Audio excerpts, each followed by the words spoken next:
My name's John Wright. This here's the story about D.B. Cooper. This is the story about the Zodiac Killer that disappeared, reinvented himself as D.B. Cooper, disappeared, not to never be seen again. But what D.B. Cooper was actually about was about Hezbollah, was about a crooked organization of law enforcement officers inflicting their will upon the public. And this started in Port Angeles, Washington. And in Port Angeles, Washington, my dad's house today is painted sheriff's green. There's a road that goes right around the back of it to the neighbor's house behind. It's nothing more than a drug factory. Right there, they have the inlet of the Victoria Straits. The dope's coming in. They're not going to stop it unless it's taken from them or legalized, one of the two. But regardless, it's nothing more than a drug problem throughout the state of Washington, all the way to the Morton Bowling Alley in Morton. My dad was a Zodiac Killer. It started right there in that house in Port Angeles, Washington.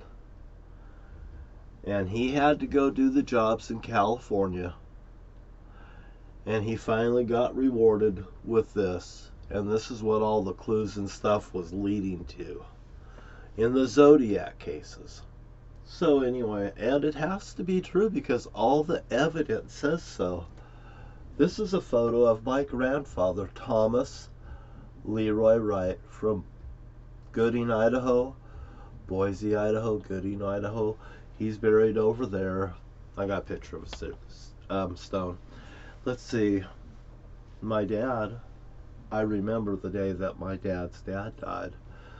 My mother was so cold-blooded. She called my dad up at work. Said, "George, you gotta come home." My dad came in and she says, "Your dad's dead." I mean, I was right there. I seen this woman, how heartless she was. My dad went straight to his bedroom, and he had his house built like a fortress around his bedroom. He went to his bedroom that was just off from the bathroom, and I watched him bawl. His dad was dead, face down. I stood outside that door and listened to my dad bawl. His dad had passed away. My mother never walked in that room, consoled the man, never. None of the kids were there. There was only me. I mean, they were never around when there was bad news. But I witnessed it. After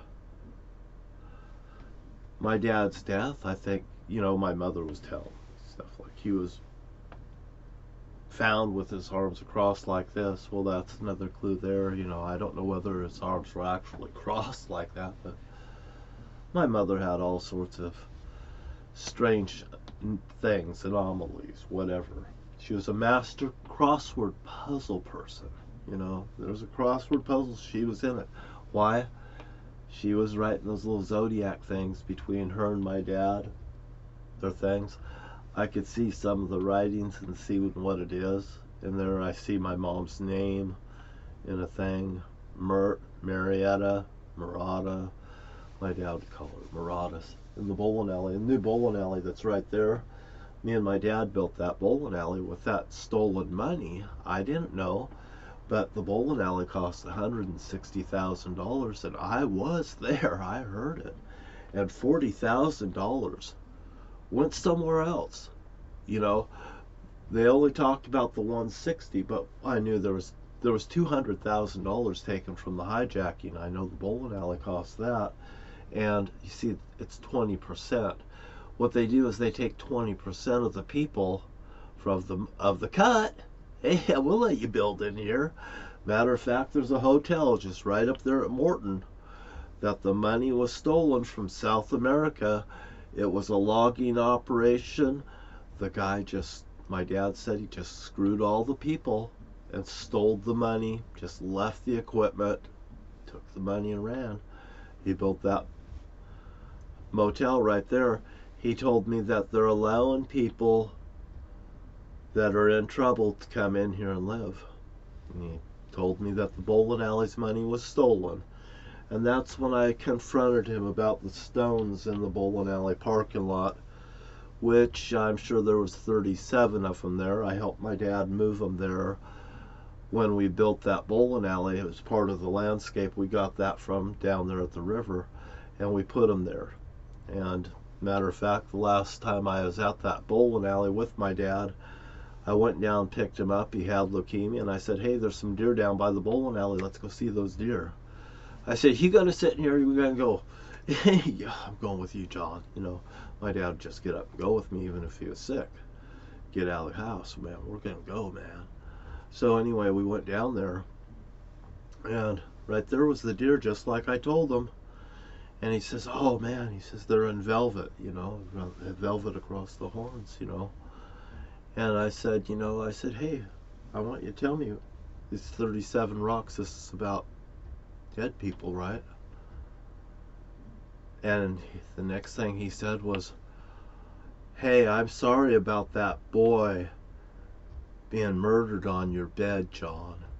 You know, I don't know, my dad probably thought I was going to bring him down the bowling alley and finally crown him over that. Terry Lance Shortridge that was murdered on my bed in 1975 on 10/27/1975, and to quiet the town about the money, you know, about the bowling alley, about how this was created. They put this here down next to the mortuary down at the cemetery. You come out of that bowling alley, you'll see the mortuary right there. If you tell anybody, you're going right through there. You're going to end up in that cemetery. I've got 20 people here in this here cemetery right here that I could start naming between here and there. Bill Bagley's right there. Matt Smith's right there. George Wright's right there, my dad. I mean, no, George Wright isn't there. He's actually up above the head, but over there's his little marker that says he's there, but he's not there because the kid put sand in his urn and, you know, kind of tricked the mother, like, we're going to do this big trick. We're all going to keep it quiet between us. Shh, we can't tell nobody. You know, one more thing. And that's what they do. You know, if you, now I'm going to tell you a secret. And if you tell anybody, you know, and then they browbeat you forever. Don't you ever tell anybody their secret. Whatever. These weirdos. This is what I've been dealing with since I was a kid. They'll do something, you know. But anyway, over at the Tube Sock Killers over at Mineral, Washington, I put my diary over there on that site because it related to what was happening in Morton and in my life, because I related to that, what was going on. Okay, so right there, that's where I started investigating this, because they broke into my house, and they broke into my house years ago, and I was living at my mother's because, hey man, they all, you know, voted me to stay at the island and take care of my mother because no one else can get along with her. And all they were doing was sitting there, just keeping an eye on me, and they was using my mother to do so, like a group of weirdos. Literally, I mean, this is the group of weirdos that's around me.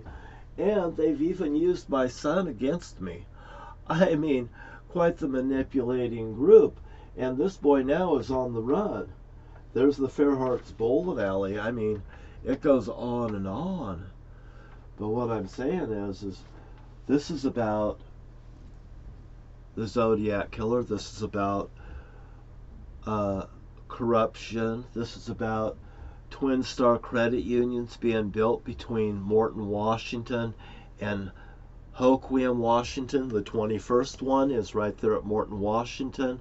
They got a $20 sign in the bowling alley, you know, $20 for the $20 airline ticket for D.B. Cooper. Hey, they need to live up to what they've done. I'd like to sue for damages. Goddamn right I'd like to sue for a lot of fucking money. Why? Why not? I see people getting millions of dollars, like the case with Rudy Giuliani over and I don't blame those girls for going through hell and getting some dough. But I don't think it's unreasonable that I don't get rewarded for bringing out the truth and contacting the state of Washington and everything. And you know what? After I contacted them and I gave them a stack of documents stuff to the governor's office and to the Department of Labor and Industries, Jesus, within 2 weeks, there's a bombing. There's the bowling alley in Morton.